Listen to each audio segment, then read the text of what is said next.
ఇప్పుడు మేము అతి దట్టమైన అడవి దేవరపల్లి అడవుల్లో దారి తెలియక చిక్కుకుపోయాము. మేము ఎటువైపు వెళ్తున్నాం కూడా మాకు అర్థం కావడం లేదు. అదిగో మిత్రులాగా మా స్నేహితులు మాకు కనిపించారు.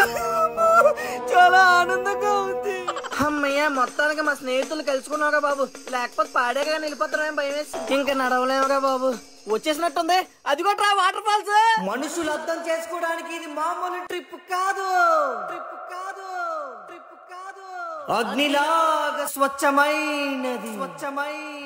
బల్లులోన 100 రూపాయలు పెట్రోల్ కొట్టుకొని దేవరపల్లి జలపాతానికి వచ్చాము.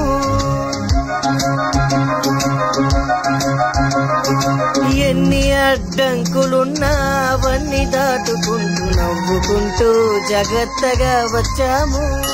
నా ప్రియమైన మిత్రులాగా సెలవు మాకు. మేము ఇంటికెళ్ళపోతే మా అమ్మ తంతది.